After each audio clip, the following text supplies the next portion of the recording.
ज्यादा रिलेवेंट है, उसकी प्रासंगिकता ज्यादा है। लेकिन उसी कबीर ने हमको ये भी सिखाया था कि गुरु गोविंद दो खड़े काफे लागू पाए, बलिहारी गुरु आपने गोविंद दियो बताए। तो जिसने गोविंद का ज्ञान दिया था वो सारे गुरु मेरे यहाँ बैठे हुए हैं। ज्यादा बोलना गुस्ताखी होगी, मैं अपनी बात को मुख्तसर करता हूँ।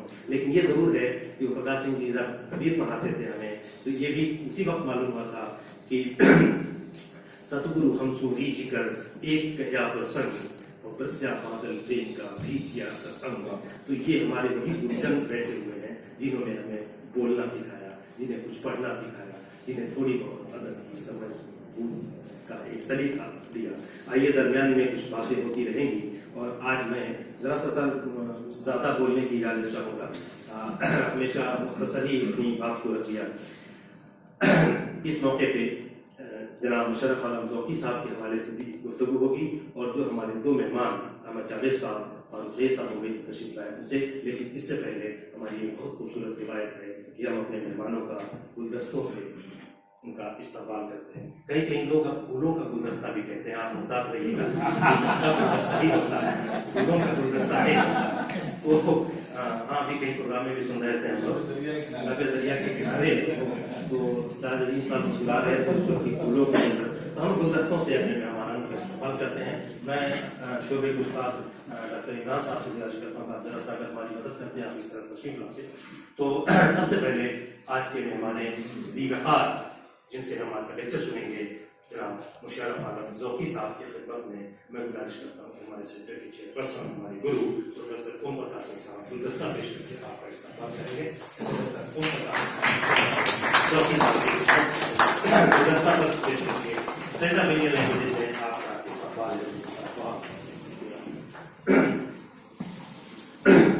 अब मैं सदर शोबे उर्दू जामिया मिल्ला इस्लामिया प्रोफेसर शहजाद मंसूर साहब की खिदमत में प्रोफेसर अनवर पाशा साहब को दस्ता पेश करके आपका इस्तेमाल करेंगे।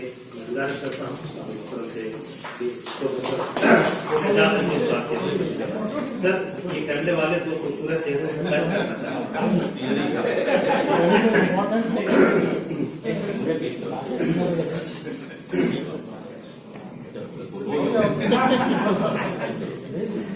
हमारे मेहमान मुल्क के जाने माने सहाफ़ी और अदीब जनाब अहमद जावेद साहब की खिदमत में डॉक्टर तौकीर खान साहब से मैं तौहीद खान इसलिए कि तारीफ साहब याद आते रहते हैं, नाम भूल जाते हैं ना, वो खान साहब से गुजारिश है कि आप अहमद जावेद साहब के यहाँ पर गुलदस्ता पेश करके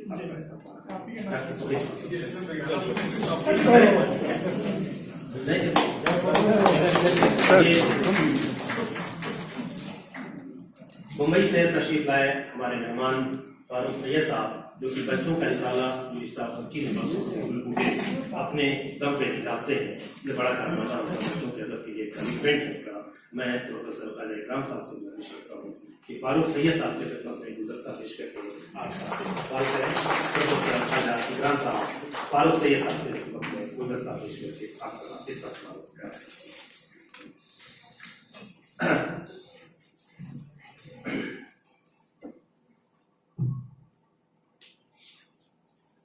ये रस्म मुकम्मल हुई।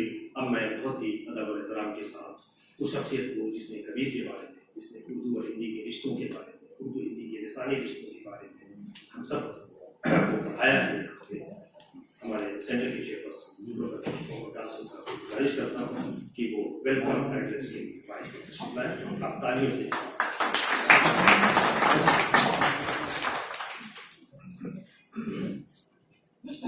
आज के इस समारोह के सदर साहब, पटना, मुंबई और जामिया मिलिया से आए हुए हमारे मेहमान,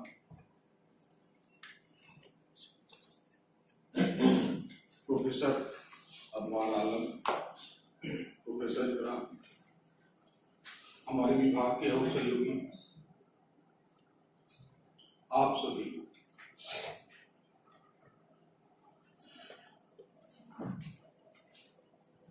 काम तो मुझे स्वागत का सब सौंपा गया है, लेकिन थोड़ी सी बात मैं करना चाहूंगा, बहुत संक्षिप्त।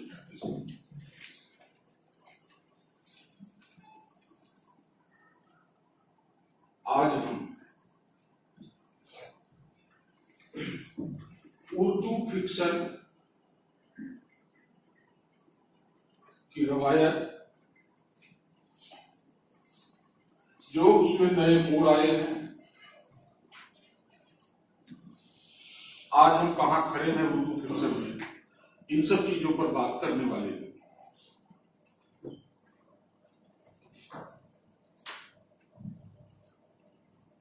हमारे यहां हमारा एक उद्देश्य था कि भारतीय भाषा के लिए हिंदी और उर्दू की लेखन परंपरा पर गंभीर रूप से विचार विमर्श करें।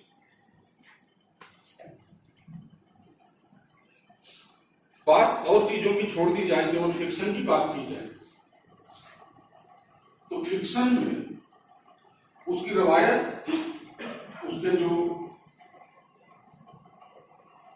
नए संदर्भ, परंपरा, जो विकास हुआ है, इन सबके बीच बहुत बड़ा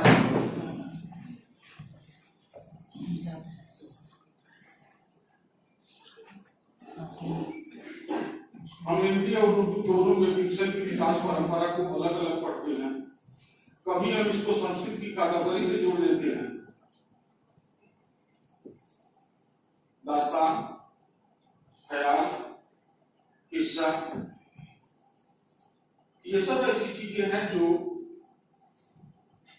हिंदी और उर्दू फिक्शन को जन्म देती है। उर्दू में फिक्शन हिंदी से थोड़ा पढ़ लिया जाएगा, थोड़ा सा ही, उपन्यास भी, कहानी भी।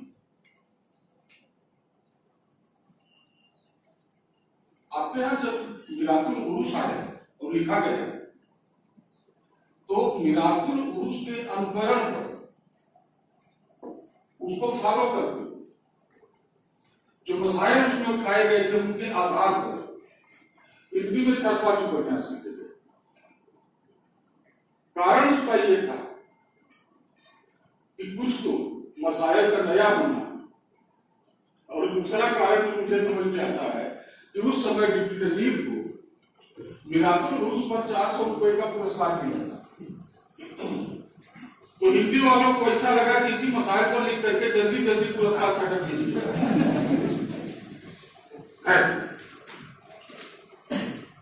वह एक परंपरा थी जहां पर एक साझी विरासत के रूप में हम शुरू हुए थे, और शुरू से ही आप देखेंगे कि हिंदी उर्दू के बीच आवाजाही रही और उसमें अनुवाद की मुख्य भूमिका रही। और जो फिक्शन लिखा गया, उस फिक्शन में उठाई गई समस्याओं पर कहीं न कहीं हिंदी और उर्दू के राइटर्स एक मत हैं। देश ने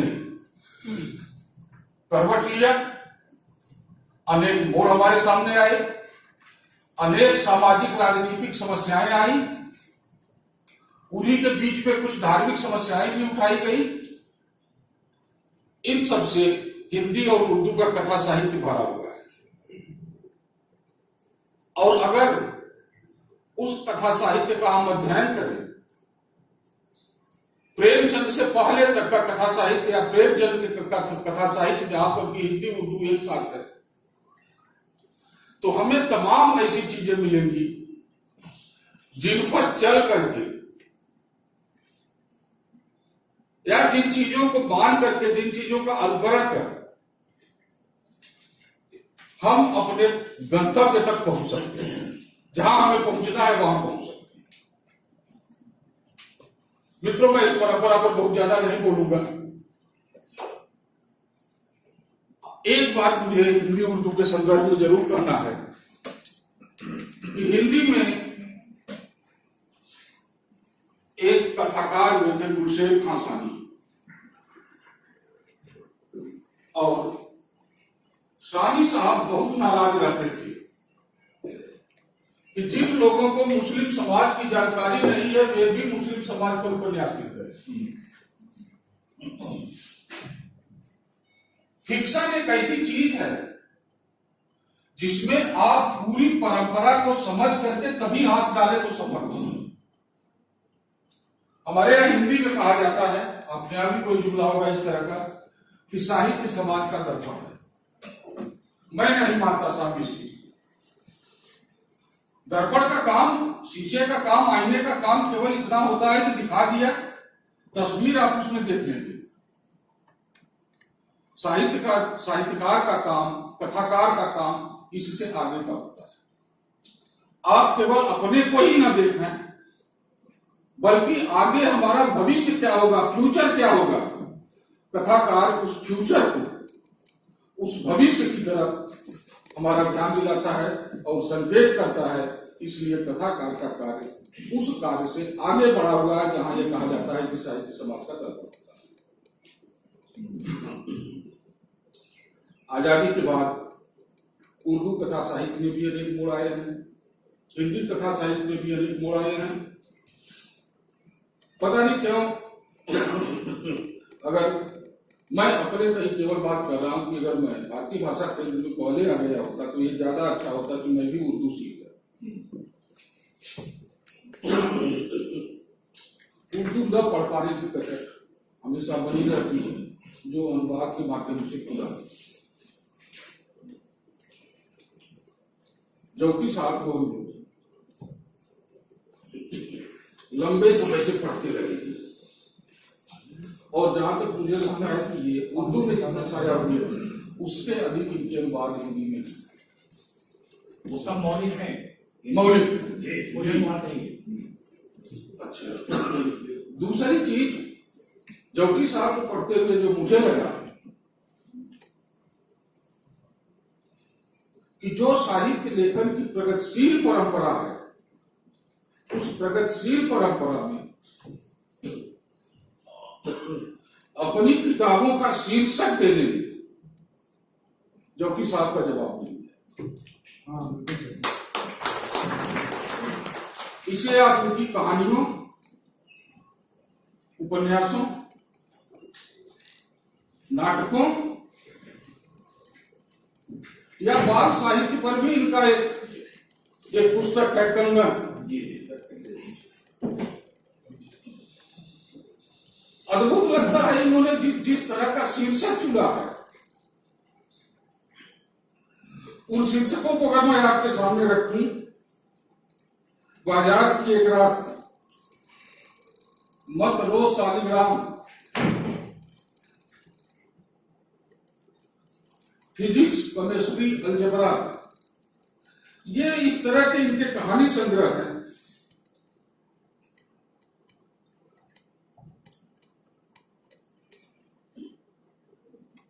उकाब की आंखें उपन्यास, जिस उपन्यास ने हम लोगों का ध्यान सबसे ज्यादा खींचा वह मुसलमान।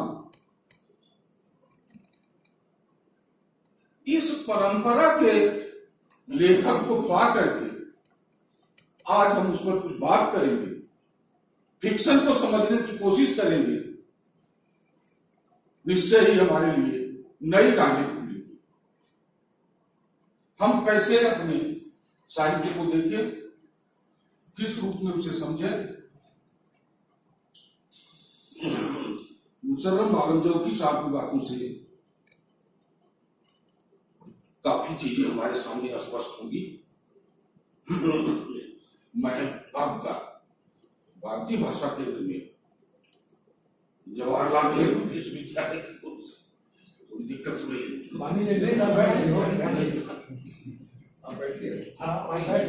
जवाहरलाल नेहरू प्रोफेसर साहब, प्रोफेसर ख्वाजा साहब,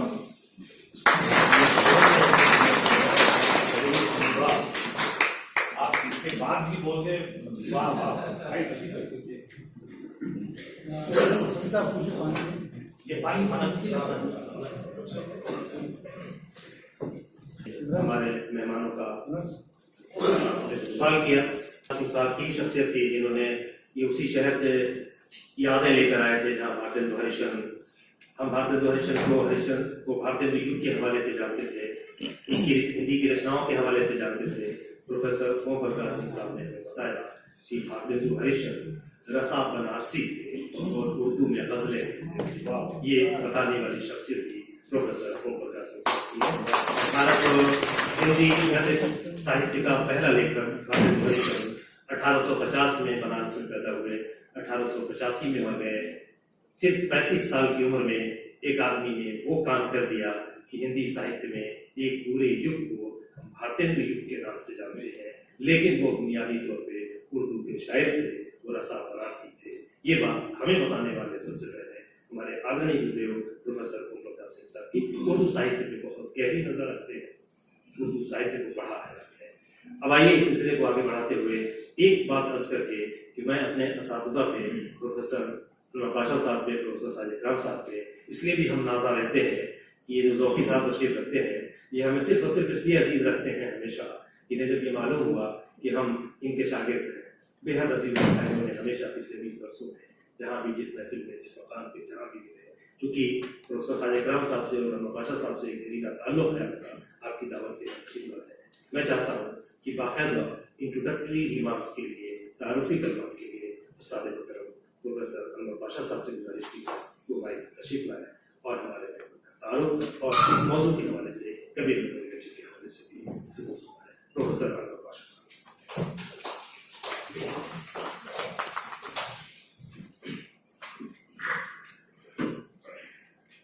मोहतरम जनाब मुशर्रफ आलम ज़ौकी साहब, आज के जलसे के मेहमान खुसूसी हैं, आप कभी पूरी लेक्चर डिलीवर करेंगे। जनाब इस जलसे की सदारत फरमा रहे प्रोफेसर शहजाद अंजुम साहब, आप सब वाकिफ हैं क्या फिक्शन तनकीद के हवाले से जो चंद अहम नाम इस वक्त हैं, उनमें से प्रोफेसर शहजाद अंजुम साहब का भी नाम है और आप अभी जामिया मिल्लिया इस्लामिया के सदर शोबे मौजूद हैं। जनाब अहमद जावेद साहब, आप पटना से तशरीफ लाए हैं, शहर में मौजूद थे, आपकी मोहब्बत है कि आपने हमारे दरख्वास्त को फरमाई और तशरीफ लाए। आप इनकलाब के पटना एडिशन के एडिटर हैं, इनकलाब रोजनामा इनकलाब। जनाब फारूक सैयद साहब, गरचे आपका आना कम होता है जेएनयू की तरफ या हमारी यूनिवर्सिटी में शायद किसी जलसे के हवाले से पहली दफा आपकी शिरकत हो रही है, लेकिन जब भी ऐसे रिसालों का जिक्र आएगा जो नौनिहालों की ज़हनों की आबियारी करने वाले रिसाले हैं, उनमें एक बड़ा रिसाला गुल बूटे आप उसके एडिटर हैं, बॉम्बे से तशरीफ लाए हैं, शहर में आप मौजूद थे, हमारी दरख्वास्त पे यहाँ आप तशरीफ लाए।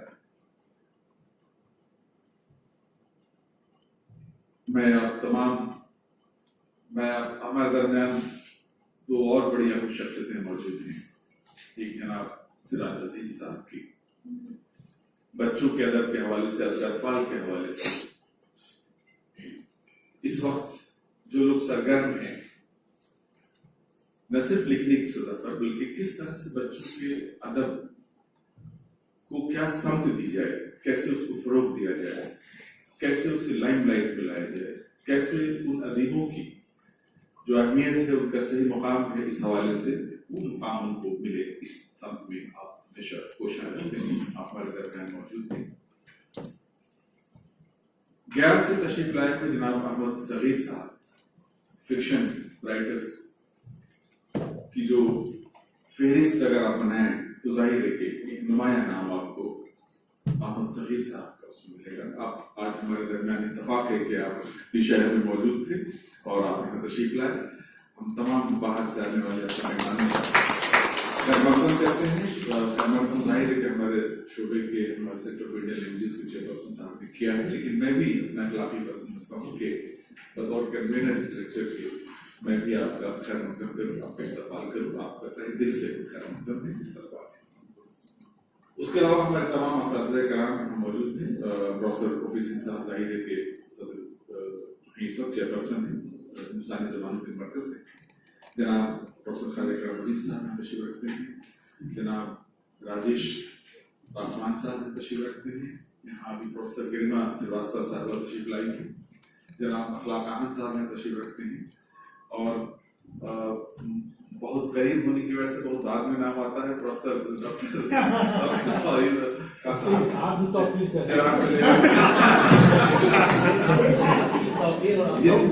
ये तौहीद की तौकीर है। जैसे देखिए और जनाब डॉक्टर शफीउल साहब, डॉक्टर इमरान साहब और तमाम हमारे अजीज तलबा व तालिबात, आप सबों का इस जलसे में मकसद है। कबीर मेमोरियल लेक्चर हमारे शोबे का सबसे अहम लेक्चर है और इसको माली काउंसिल है, national council for promotion of Urdu language camps. Council ने प्रोग्राम लॉन्च किया था आज से तकरीबन 14-15 साल पहले और मुख्तलिफ यूनिवर्सिटीज के हवाले से इन्होंने कुछ लेक्चर्स मुख्तलिफ यूनिवर्सिटीज को उन्होंने कहा था कि आप की फंडिंग हम करेंगे, आप लेक्चर्स लेकर काम करेंगे। उस वक्त लेक्चर का नाम क्या हो, ये हमारी यूनिवर्सिटी को, हमारे शोबे को, हमारे सेंटर को तय करना था। बाकी यूनिवर्सिटीज ने, किसी ने गालिब के हवाले से, किसी ने अखबार के हवाले से, किसी और हवाले से तय किया। हम लोगों ने अपने शोबे में जब इस नाम के हवाले से कि इसको क्या नाम दिया जाए इस लेक्चर का, तो शोबे की जो नौवियत है, जो हमारे शोबे की जो सिफत है, कंपोजिट कल्चर, तमाम जबानों को एक साथ लेकर चलने, हिंदुस्तान का जो तस्वूर है हमारे यहाँ, हिंदुस्तानियत का जो तस्वूर है, उस हवाले से हम लोगों ने तय किया कि हम इस लेक्चर को कबीर मेमोरियल लेक्चर का नाम देंगे। अभी आपने सुना कि कबीर के बारे में जाहिर है कि आप सब वाकिफ हैं। हमारे शोबे में भी आपको 2 तस्वीरें ऐसी मिलेंगी सेंटर फॉर इंडियन लैंग्वेजेस में, दीवारों पर जो आवेजा है 2 तस्वीरें, उनमें से एक तस्वीर कबीर की है और दूसरी तस्वीर प्रेमचंद की है। ये यूं ही नहीं है, इसके पीछे एक आइडिया है, एक नजरिया है, एक फिलॉसफी है, और वो नजरिया है इत्तेहाद का नजरिया, इत्तफाक का नजरिया, संगम का नजरिया, इश्तराक का नजरिया, मेल जोल का नजरिया, इख्तलाफ का नजरिया, जो हमारी पहचान है, हिंदुस्तानियत की पहचान है, हिंदुस्तानी तहजीब, हिंदुस्तानी सकाफत की पहचान है। हम हिंदुस्तानी हैं और जाहिर है कि इस मुल्क का हर शख्स, हर फर्द, चाहे वो किसी भी खिते में रहता हो, किसी भी मजहब से ताल्लुक रखता हो, उसका कल्चर कुछ भी हो, उसकी जबान कुछ भी हो, जाहिर है कि हम सब एक ही तस्वूर से बंधे हुए हैं और वो तस्वूर है यूनिटी इन डाइवर्सिटी का तस्वूर। कबीर हो, प्रेमचंद हो, ये वो शख्सियतें हैं हमारी सकाफती विरासत की कि जो इस तस्वूर के साथ न सिर्फ वाबस्ता है बल्कि इस तस्वूर की आबियारी करने में, उसको मुस्तहकम करने में, उसको मजबूत बनाने में, उसको एक बुलंदी तक ले जाने में इन शख्सियात ने बड़े अहम किरदार अदा किए। इसलिए कबीर मेमोरियल लेक्चर का तय किया जाना अपने आप में हिंदुस्तानी जबानों के मरकज की भारतीय भाषा के सेंटर फॉर इंडियन लैंग्वेजेस है, उसके नेचर को भी डिफाइन करता है, उसके कैरेक्टर को भी डिफाइन करता है। कबीर के हवाले से जाहिर है कि हमारे दोस्त डॉक्टर शफीउल साहब ने कुछ कर जाहिर बिल्कुल वजह फरमाया आपने, मैं उसकी तफसील में न जाते हुए आज के इस लेक्चर के हवाले से मैं कुछ अर्ज करना चाहता हूँ। आज हमारे जो मेहमान खुसूसी हैं जो लेक्चर डिलीवर करेंगे, मुशर्रफ आलम ज़ौक़ी साहब, इस वक्त हिंदुस्तान में बल्कि उर्दू दुनिया में जो लोग फिक्शन की तख्लीक के हवाले से सबसे ज्यादा सरगर्म हैं, जिन्होंने ओढ़ना बिछौना बना रखा है, जिनका फुल टाइम प्रोफेशन है, हम से बहुत से लोग ऐसे हैं, बहुत से तख्लीकार ऐसे हैं जो किसी न किसी दूसरे शोबे से वाबस्ता हैं और तख्लीकी अमल के साथ साथ जारी हैं। मुशर्रफ आलम ज़ौक़ी साहब, क्योंकि हम लोग इनको या हम लोगों का जो ताल्लुक है वो तकरीबन 30-35-40 साल पुराना ताल्लुक है, देरीना ताल्लुक। कैसे दिल्ली आए थे, किन किन गलियों से गुजर हुआ, किस किस तरह के मसाइल और चैलेंजेस थे, कैसे फेस किया और कैसे अपनी जगह बनाई दिल्ली जैसे शहर में। बाहर से आकर जो मुल्क की राजधानी है, और ये शहर ऐसा है कि आप इस शहर की शनाख्त एक ऐसे शहर की है जो आखिर जिसको आप मिनी हिंदुस्तान कह सकते हैं। दिल्ली का तस्वुर बिल्कुल मिनी हिंदुस्तान का तस्वुर है, मेट्रोपॉलिटन कॉस्मोपॉलिटन शहर, बल्कि जो बाहर के असरात थे वो भी है, मुल्क की तहजीब सकाफत भी आपको सबसे ज्यादा उसकी नुमाया जो शक्लें वो यहाँ देखने को मिली। लेकिन हिंदुस्तानियत जिसे हम कहते हैं वो इस शहर की शनाख्त बन चुकी है। जब शाहजहानाबाद कायम हुआ होगा तो जाहिर उस वक्त की वही तस्वुर था, एक इत्तेहाद इत्तेफाक का तस्वुर था, मुशर्रफ कल्चर का एक मखसूस तहजीब परवान चढ़ गई।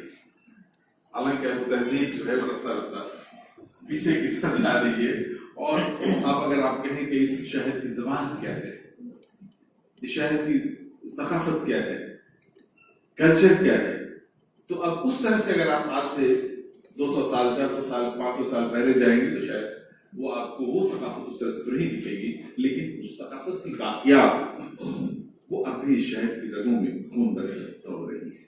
वो तमाम आसार सनादीद जो है, वो तमाम कदीम आसार जो है, उस तहजीब की न सिर्फ एक माजी की बल्कि इस मुस्तकबिल की बशारत एक तरह से देने वाली वो तमाम आसार हैं।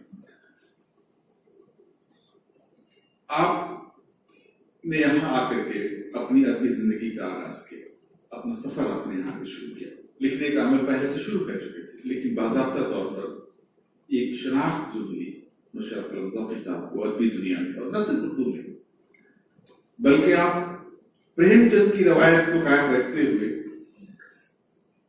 दोनों जबानों में एक साथ तौर पर, उर्दू में भी और हिंदी में। प्रेमचंद की बहुत सारी चीजों का तर्जुमा हुई बाद में उर्दू से हिंदी में, या लिप्यांतरण हुआ, उनका ट्रांसलेशन हुआ हिंदी में, लेकिन आप बैक वक्त दोनों जबानों पर उर्दू रखते हैं, मुकम्मल उर्दू रखते हैं, और दोनों जबानों में आप लिखते हैं, और उर्दू वालों से कहीं ज्यादा हिंदी वालों में आप ज्यादा दिलचस्पी से ज्यादा बोल रहे हैं। ये आपकी जाहिर है कि आपकी इफरादियत है, आपका इम्तियाज है। बहुत कम लोगों को ये इम्तियाज, ये इफरादियत हासिल है।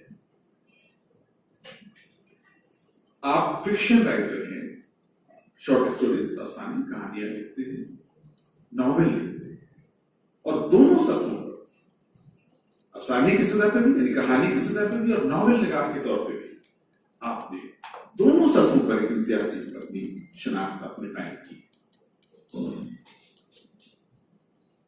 इस प्रोफेशन को बिल्कुल ओढ़ना बिछौना बनाते हुए, और सिर्फ लिखने का शौक पूरा करने के लिए नहीं, एक बेचैन ज़हन, एक बेचैन रूह रखने वाली शख्सियत का नाम है मुशर्रफ ज़ौक़ी। एक इस्तराब है, और वो इस्तराब अगर न हो तो कलम उठाने का कोई मतलब नहीं रह जाता। एक बामानी तहरीर और तखलीक अगर आप चाहते हैं, वही तहरीर तखलीक बामानी हो सकती है जो एक इस्तराब के जरिए अमल में आए, जिसके पीछे इस्तराब कशीदा मुहर्रिक एक इस्तराब, वो इस्तराब आपके अंदर आपकी तहरीर है। हम कहते हैं कि अदब को अपने हद की आवाज होना चाहिए, वो आवाज मुशर्रफ ज़ौक़ी। मैंने काम किया था नॉवेल के हवाले से, 47 से 80 तक के नावलों को मैंने तज्जिया हिंदुस्तान पाकिस्तान के तनाजुर भी किया था, सहाबियों के बारे में। एक बड़ी मायूसी हुई थी, हालांकि उस मायूसी में भी एक मुस्बत पहलू पोशीदा है कि बेशतर नॉवेल राइटर्स ने हिंदुस्तान को, पाकिस्तान में तकसीम के बाद जो अलमिया था, जो आशोक था, उस आशोक का इजहार करते हुए माजी में जाकर के पनाह देने की कोशिश की थी, आइडियलाइज किया था अपने माजी को। एक मिसाली माशरा उनकी निगाह में माजी का माशरा, यानी पोस्ट प्री पार्टीशन हिंदुस्तान, वो मुश्तरका तहजीब वाला हिंदुस्तान, वो मिलवा कल्चर वाला हिंदुस्तान, वो तहजीबी सकाफती मजहबी हमआहंगी वाला हिंदुस्तान, उसको आइडियलाइज करने वाले तमाम। मेरा उस पर तबसरा था कि जब फनकार माजी में पनाह लेता है तो किसी माशरे के लिए बहुत खुशाइन बात नहीं है, यानी हाल बहुत खातिर खाह नहीं है और मुस्तकबिल बहुत रोशन नहीं है। तभी एक फनकार माजी में जाकर, अपने पास्ट में जाकर उन चीजों को याद करता है। जब आप हाल में कुछ नहीं है, आप मुतमईन नहीं है, तो उस बेतनाने की वजह से वो हाल में बना लेने पर मजबूर होता है। उस तस्वुर को तोड़ते हुए मुशर्रफ अलम ज़ौकी साहब ने जो 80 के बाद लिखने वाले जो आए, आप उनमें से एक जिन्होंने इस सिलसिले में बहुत संजीदगी से असर हाजिर के मसाइल को बनाया बुनियाद, नए मौजूदात और मसाइल को आपने इख्तियार किया, बिल्कुल करंट जो प्रॉब्लम्स थे, जो इश्यूज थे, उनको आपने अपने नावलों में, अपनी कहानियों में उनको मौजूद बनाया। और सिर्फ हिंदुस्तान ही नहीं, आलमी सतह पर जो कुछ हो रहा था, टेक्नोलॉजी के फरोग, इंफॉर्मेशन टेक्नोलॉजी में जो इनकलाब आया, उसके नतीजे में जिस तरह की तब्दीलियां हो रही थी, जिस तरह से हमारे बेडरूम तक, हमारे छोटे मासूम बच्चों के हाथों में जिस तरह से टेक्नोलॉजी के जरिए दुनिया की जो शक्ल बनने लगी थी, गुमराहियों की जो के इम्कानात जिस तरह के पैदा होने लगे थे, उन सब पहलुओं पर आपकी गहरी नजर थी। पोकेमॉन की दुनिया, भूखा यूटोपिया, क्या कुछ, इतने सारे मौजूदात और मसाइल जो आलमी नौयत के थे, जो नई नस्ल से ताल्लुक रखने वाले थे, जो हमारे जहनों को जोड़ने वाले मसाइल और मौजूदात थे, उन मसाइल और मौजूदात को आपने इख्तियार किया, उन चैलेंजेस को आपने इख्तियार किया, और न सिर्फ हाल बल्कि मुस्तकबिल साजी के हवाले से, मुस्तकबिल की तामीर के हवाले से, नई नस्लों की जहनी आबियारी के हवाले से आपने बहुत कुछ किया, और उनकी अपनी तहरीरों और तकलीफात में पेश करने की कोशिश की, और उन्हीं बुनियादों पर आपको एक इनफरादी और इम्तियाजी हैसियत हासिल। मुझे याद है मुशर्रफ अलम ज़ौकी साहब के जब हम लोग प्रोफेसर मोहम्मद हसन साहब के पास जाया करते थे, उनसे मिला करते थे, उनसे गुफ्तगू जब होती थी, तो अक्सर वो जब कहा करते थे कि नई नस्ल में एक नाम जो अपनी अलग शनाख्त बना रहा है और जिसके अंदर स्पार्क है फिक्री एतबार से, दानिश्वरी के एतबार से, लिहाज से, वो नाम मुशर्रफ अलम ज़ौकी साहब अक्सर नाम लिया करते थे। असली अदब में उन्होंने बाज़ाब्ता आपकी कहानियों की, आपके नॉवलों की तारीफ की, तौसीफ की। ये बहुत अहम बात थी। प्रोफेसर मोहम्मद हसन साहब बहुत मुश्किल से उनकी निगाह किसी की तखलीक पर चलती थी, बहुत मुश्किल से किसी को उनकी तारीफ करते थे। वो देखते थे कि स्पार्क है या नहीं, ये सिर्फ शौक पूरा करने के लिए लिख रहा है या इसके अंदर दानिश्वराना स्पार्क मौजूद है। अगर वो दानिश्वराना स्पार्क न हो तो तखलीक बड़ा अदब नहीं कर सकती। ये सिफत इनके अंदर थी जिसको मोहम्मद हसन साहब ने महसूस किया था और उसके इजहार पर बुला किया करते थे, और जो शायद दूसरी रश्क का सबब भी तो होता था। तो जाहिर है कि ये आज हमारे दरमियान मुशर्रफ अलम ज़ौकी साहब, मैं ज्यादा वक्त नहीं लूंगा, 2 मिनट में अपनी बात खत्म करूंगा कि आप हमारे दरमियान मुशर्रफ अलम ज़ौकी साहब हैं। आप उनको सुनेंगे, सिर्फ आप तख्लीकार नहीं, इस तख्लीकार के अंदर एक बहुत पुख्ता और बालिगत नातिक बैठा हुआ, एक गहरी नजर, फिक्शन क्या है, फिक्शन को क्या होना चाहिए, हमारे फिक्शन की समत क्या हो मुस्तकबिल में, इन तमाम पहलुओं पर संजीदगी से गौर करने वाले ज़हन भी रखते हैं। आप गुफ्तगू सुनेंगे कि फिक्शन कैसी है, क्यों ये लिखते हैं, मौलिकत क्या है, और फिक्शन में नए मसाइल, नए मौज़ूआत, नए चैलेंजेस क्या है, उन सब पे आपकी बड़ी गहरी नजर है। अक्सर लिखते रहे हैं, बोलते रहे। इसलिए मैंने दरख्वास्त की थी कि बेहतर होगा अगर आप इस मौजू पर कबीर नूरी लेक्चर के तहत बैनर के लिए आप हमारा लेक्चर। इस लेक्चर के आगाज से अब तक बहुत सारी अहम शख्सियात, सेलिब्रिटीज जैसे मशरकर, बड़े साइंसदान, बड़े साइंटिस्ट, कई अवार्ड्स उनको मिल चुके हैं, वो भी इस बैनर के लिए लेक्चर दे चुके हैं साइंस के मौजू पर। इस लेक्चर की खूबी यह है कि इसके तहत आप किसी भी शोबे से ताल्लुक रखने वाले, इल्म के किसी भी शोबे से ताल्लुक रखने वाले किसी भी बड़े दानिश्वर को बुला करके, बड़े अदीब को बुला करके, बड़े सोशल थिंकर को बुला करके हम उस मौजू के हवाले से, उन पहलुओं के हवाले से उनसे लेक्चर सुनते हैं। और जाहिर है कि हम चाहते हैं कि अदब के साथ साथ हिंदुस्तान की तहजीब, सकाफत, तारीख, टेक्नोलॉजी, इन तमाम चीजों से हमारी नई नस्ल है उनकी एक तरह से ज़हनी आबियारी हो। इसलिए बुनियादी मकसद है आज अदब के हवाले से, फिक्शन के हवाले से, फिक्शन, उर्दू फिक्शन, नए मौज़ूआत और नए मसाइल के हवाले से आप गुफ्तगू करेंगे। आज की सदारत के लिए हमने जिस शख्स का इंतखाब किया है, इस मौजू के हवाले से अगर आप देखें तो जो लोग इस वक्त नाकिब, फिक्शन के नाकिब के तौर पर अपनी शनाख्त बनाने में कामयाब हुए हैं, उनमें एक अहम नाम जनाब प्रोफेसर शहजाद अब्दुल सानी है। आज सदारत के लिए हमने इनके इंतखाब किया है कि जाहिर है इस मौजूद के हवाले से इंसाफ होगा अगर हम किसी ऐसे शख्सियत को बुलाएं जिसकी निगाह फिक्शन के हवाले से भी और उस पर एक आपने लिखा है, मुस्तनिद आप हकीम एक किताब किताब भी है, इसलिए भी हमने सोचा कि इनको हम आज इस तरह के लिए जाहिर है कि और अहमद जावेद साहब को आप जानते हैं कि एक बेबाक सहाफी, कॉलम नवीस, ये उनकी किताब, उनके जो कॉलम हैं जो छपते हैं कलाम में, वो ये जो फिक्र फादा जो है ये बहुत कुछ, ये किताब, इस किताब का नाम ही बहुत कुछ कहता है। कल की फिक्र रखने वाला, मुस्तकबिल की फिक्र रखने वाला। ये इनके जो कॉलम है वो तमाम अंदेशा है दूर दराज जिनसे हम सब दो चार हैं, हम सब गुजर रहे होते हैं, उनको जमान का जामा पहनाने वाली शख्सियत है अहमद जावेद साहब की, बहुत बेबाक और बेखौफ। उसी तरह से मैंने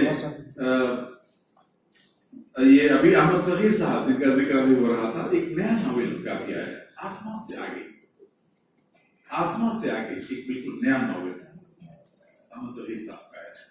बहुत बहुत मुबारकबाद अहमद सगीर साहब, हमारे दरमियान मौजूद हैं। और जनाब फारूक सैयद साहब जिनका जिक्र मैंने शुरू में किया गुल बूटे के हवाले से, गुल बूटे इस वक्त का सबसे मकबूल तरीन मसाला जो बच्चों के लिए तरतीब पाने वाला, बच्चों का अदब जो निकलता, वो बच्चों की दुनिया जुए से निकलता है, और ये पहले से है। नहीं, मैं कह रहा हूँ कि दोनों बहुत मकबूल हैं। और एक शख्स की जो मसाइल है, एक शख्स की कोशिश, अभी बता रहे थे हमारे दोस्त थे कैसे वो आप जब निकालते थे अपने कांधे पर इसकी बंडल इसका लेकर के बॉम्बे शहर के चौराहों पर जाकर के आप बेचा करते थे, वहां से शुरू किया था और आज एक मकबूल तरीन रिसाला, बच्चों का रिसाला, चिल्ड्रन मैगजीन के तौर पर इसकी एक शनाख्त बनी हमारे दरमियान मौजूद है। मैंने सराज अजीम साहब का जिक्र किया, ये भी जाहिर है कि इस फील्ड के एक बड़े ही माहिर एक फनकार के तौर पर, एक बच्चों के अदब के हवाले से संजीदगी से सोचने वाले एक अदीब के तौर पर जाहिर है कि आप हमेशा खुश रहे हैं। आप तमाम हज़रात का बहुत बहुत शुक्रिया कि आप मेरी दावत पर तशरीफ लाए, आप सबका खैर मक़दम है। और हमारी ये कोशिश रहेगी इंशाअल्लाह आइंदा भी कि हम इसी तरह से अहम शख्सियात को आप रूबरू करते रहें आने वाले दिनों में, कभी दूर लेक्चर के हवाले से। इन्हीं अल्फाज के साथ मैं आखिर में शुक्रिया का फर्ज अदा करेंगे हमारे दोस्त जनाब प्रोफेसर ख्वाजा करामुद्दीन साहब, लेकिन मैं अपना अखलाकी फर्ज मैं ही समझता हूँ कि NCPL का भी शुक्रिया अदा किया जाए, क्योंकि इस लेक्चर के लिए जो माली ताउन देने वाला इदारा NCPL ही है, उनके माली ताउन से इस लेक्चर का इनकाद हासिल करते हैं, उस इदारे का भी बहुत बहुत शुक्रिया। इन्हीं अल्फाज के साथ मैं तमाम अपने दो मेहमानों का इस्तकबाल करते हुए उनका शुक्रिया अदा करते हुए खुदा हाफिज़। बहुत बहुत शुक्रिया उस्ताद मोहतरम प्रोफेसर अहमद बादशाह साहब, कवि मेमोरियल लेक्चर के कन्वीनर की हैसियत से आपने तफसीली तारुफी कलमात से नवाजा।